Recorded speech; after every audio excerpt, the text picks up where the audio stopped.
Hi, ladies.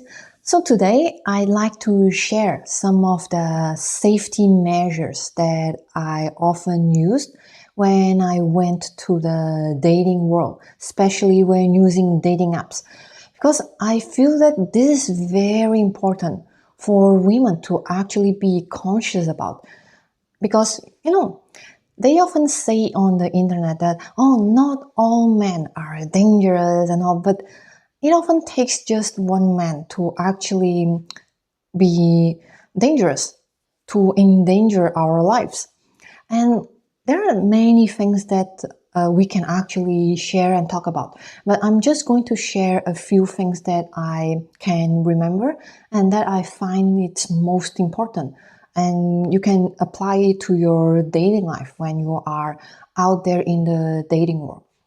So, a little bit of my dating history using dating apps. I've been on dating apps in two occasions in my life, and I went out with a total of 5 men during those two phases. And in both phases, out of the 5 men, two of them resulted in a long-term relationship, in a serious relationship. And well, it didn't work out in the end, those two relationships, but because of other reasons. However, what actually helped me to have this level of success? As in, because I didn't really need to meet so many men and like having endless dates that I hear a lot about online, especially how many women they share about, oh, I went through a lot of dates with countless men in months and months, and I couldn't find really any man or that they're avoidant men, they didn't really know what they want, etc., etc. And yeah, I actually shared a little bit about those, how to avoid those and how to avoid avoidant men, basically in my other videos. But you see, when it comes to safety, we need to really make sure to maximize the level of safety before we even meet the other person. Because when we are meeting someone totally new and often out of our social circle, we really don't know what might happen and if that man can actually even be a predator in many different ways. And because there is no really social accountability because they are outside of our social circle, it can be really risky and dangerous to meet a man that is completely unknown. So, one of the things that I do, and it starts with vetting their profiles, is really like, what is the vibe that their profiles give? For example, do they have decent photos where I can see their face, their body, like, the shot, and what kind of lifestyle it might even give as a feeling? And then I would look at their profiles and see how they describe themselves and what they are looking for. So, for example, to me, if someone has a negativity or a certain emotional charge in the profile, let's say that even like, oh, I'm not looking for drama or whatever. Usually, this is already a red flag for me because, okay, you wouldn't really need to put that out if you haven't encountered that kind of situation before, usually more than once. So if you had to put that disclaimer out, maybe you had a lot of experience with it that made you feel bitter. But if you had many experience with it, then you might need to look what is it in you that you're attracting this kind of situation because you might be the common denominator in these experiences. But usually why I wouldn't really trust a man that has a negative charge is because if they have that, it might point out to emotional potentially volatility even. And I had a kind of experience before where certain men, they showed up emotional volatility in a minimum way, of course, because we didn't get too close yet.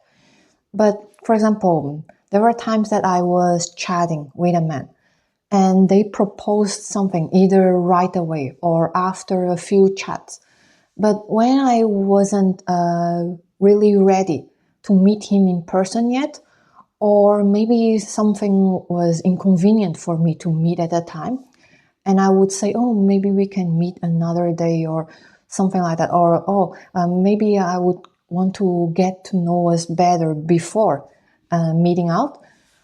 If they have a hard time to actually accept that, and they are really from awkwardness to even passive aggressiveness, if they show any of this, it is actually not a very good sign, because in situations where you're just starting to chat, there is still a low investment of emotions yet.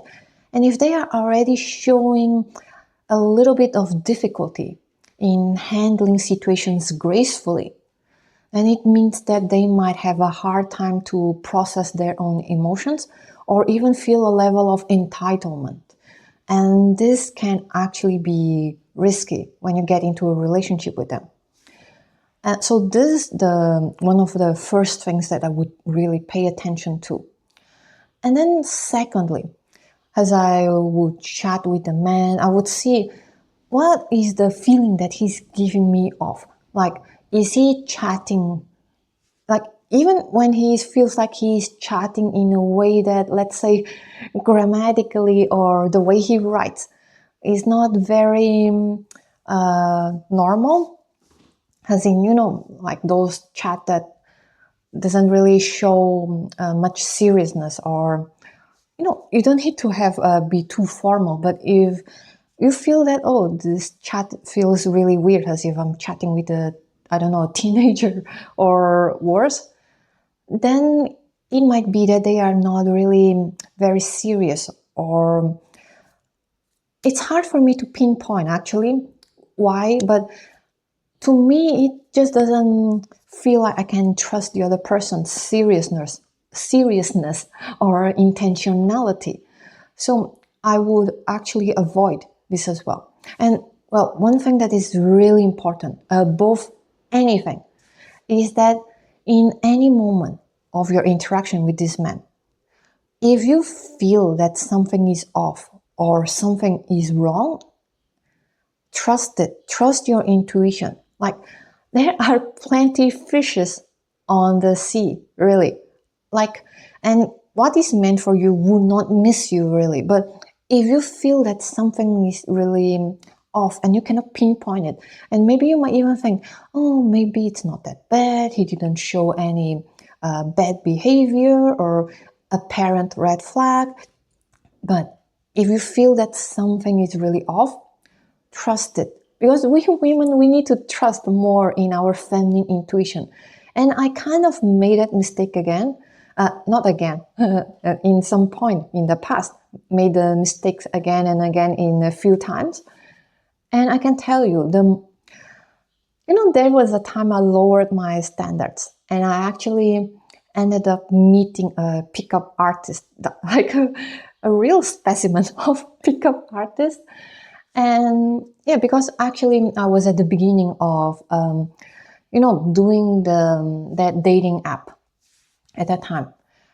And then I was like seeing a photo of a man, but the photo wasn't really obvious. But because I saw that his favorite movie was one movie that was really artistic and all, and I was at the beginning, so I was like, okay, why not? Maybe I'll give it a try. But the moment I went out with him, it was immediate regret, because he was trying all these pickup techniques on me. We were in a coffee place. And well, I knew it because before I already was kind of familiar with pickup techniques. I learned it from friends as well. And because I also read books out of curiosity. Then the moment he tried to be touchy, trying to, position himself as this awesome lover for the past relations with women, and doing all those things, and I was like, okay, I shouldn't have lowered my standards. But well, in that interaction, it was actually interesting because I never really met someone who was trying their pickup techniques on me in that way.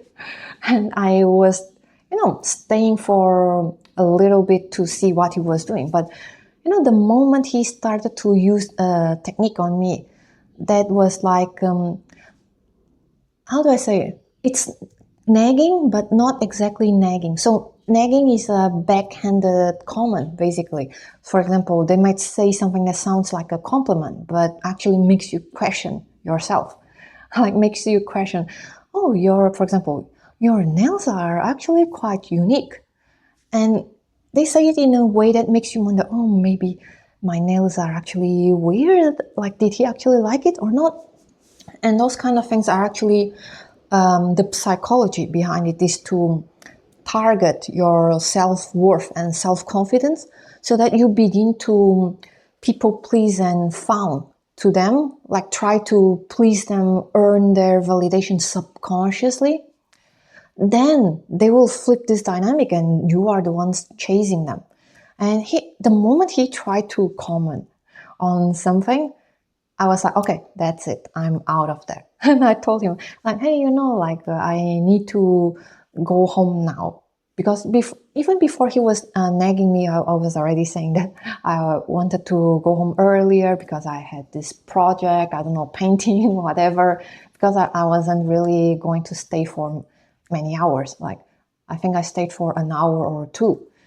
And then he started to do that comment on me, and then I was like, okay, this is my sign to get out of here. Because the moment a man crosses a boundary and they are not afraid to disrespect you in any shape or form, or really hurt you in any shape or form, even if it is just a small insignificant comment that makes you not feel so good about yourself, this means that they are already not worrying about you, not caring about you. And that is a huge red sign that even if you are just looking for something casual, you shouldn't really put yourself in situations where the man doesn't even respect you as a equal human being.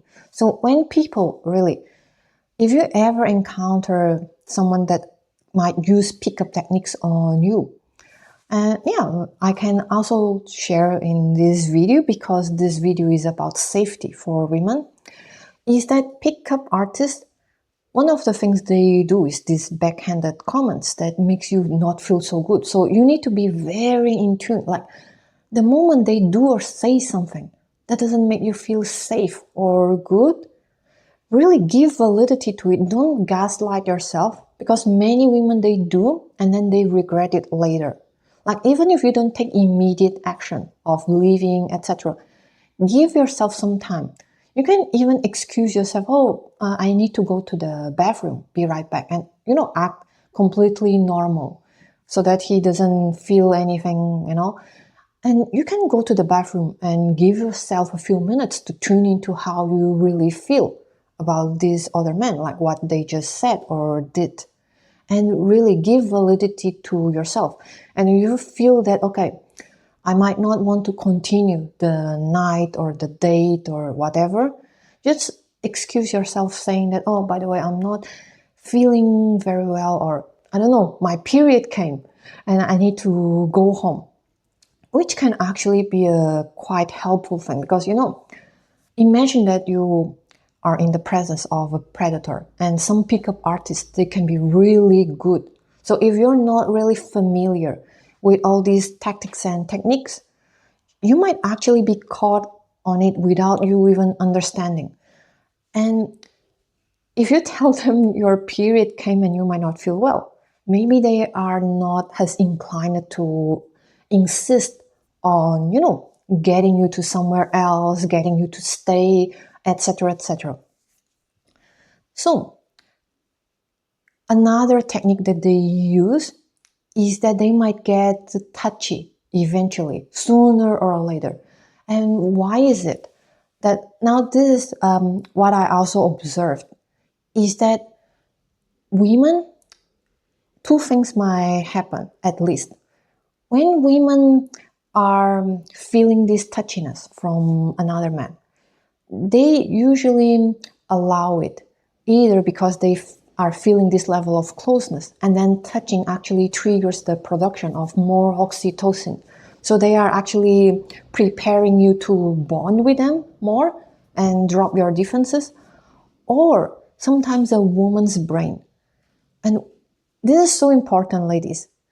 Sometimes a woman's brain, because we are wired to harmonize relationships, we sometimes are just agreeable for the sake of remaining in harmony.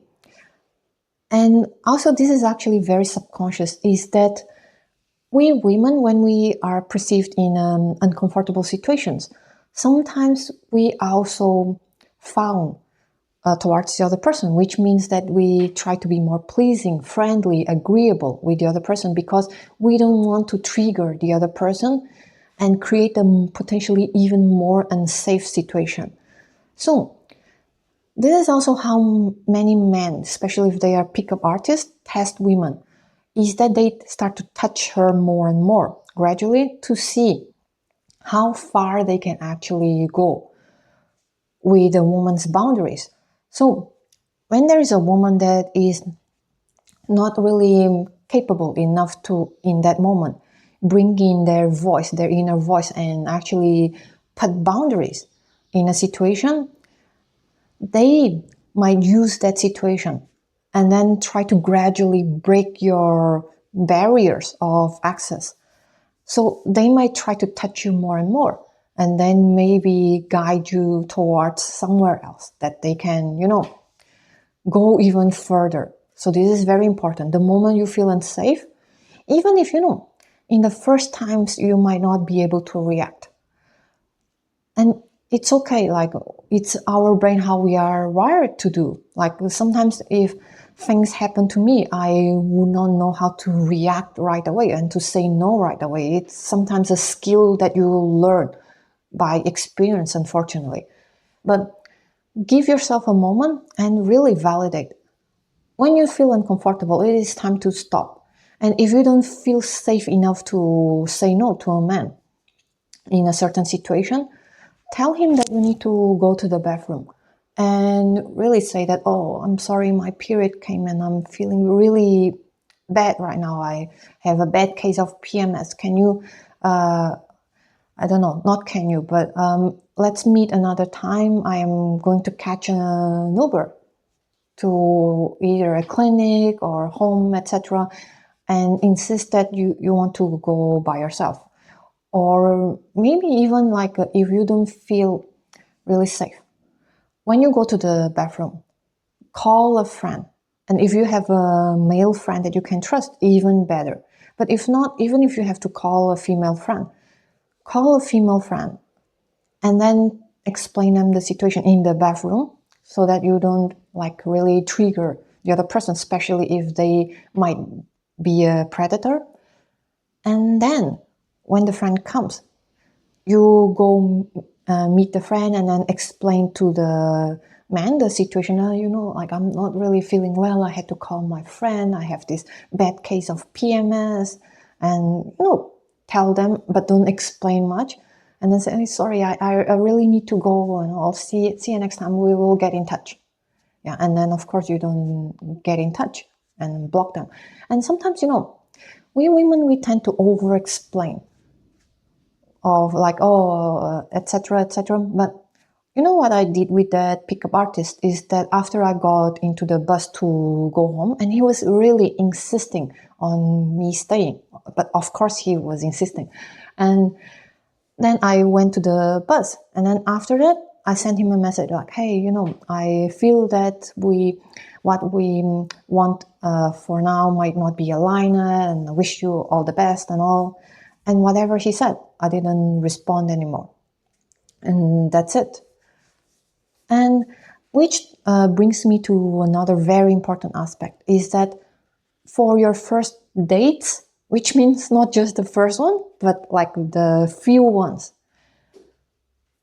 there are important measures. Like, for example, when you meet them, meet in a place that is a public place. And best is like, for example, for a coffee in the afternoon. And even if you go to dinner, don't go too late, like maybe until 10 o'clock, for example, from 8 to 10. And also be careful, like the place you choose. Is it easily accessible? Does it have a lot of people? Like, is it in a place in the city where there are a lot of people outside, for example? This is because you need to have a level of safety and make sure that you are not getting yourself in a situation where you are already in a private space or being alone with him right away, because you never know what they can really do, and especially if you don't know them. And another thing that is really important is that transportation, like he might offer to get you or to take you home, etc. But for example, for me, I prefer not to have him do that in the first date.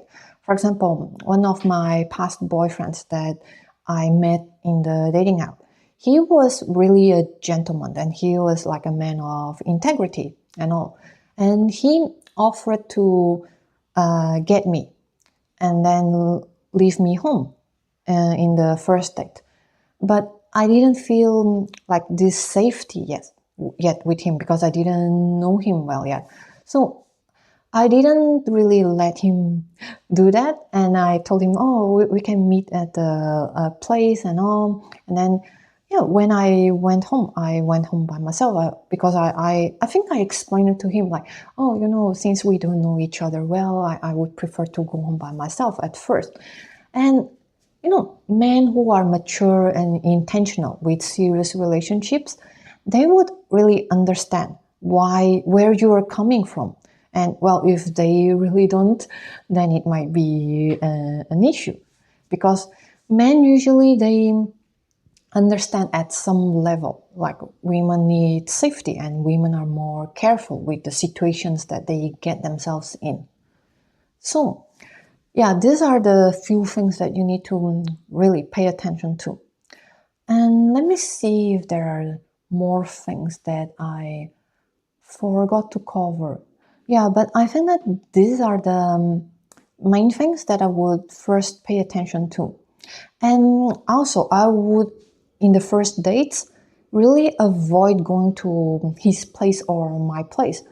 Because if I don't trust this person yet, if I don't know enough this person yet, being alone with them can actually be a bit risky. And you never know if they might interpret it as a green light for intimacy, for example. And if they feel that it's a green light for intimacy, and you also might not know how they might handle the rejection in case you don't want to get intimate soon. So it's always better to at least know them first, at least until you feel comfortable enough of their intentions.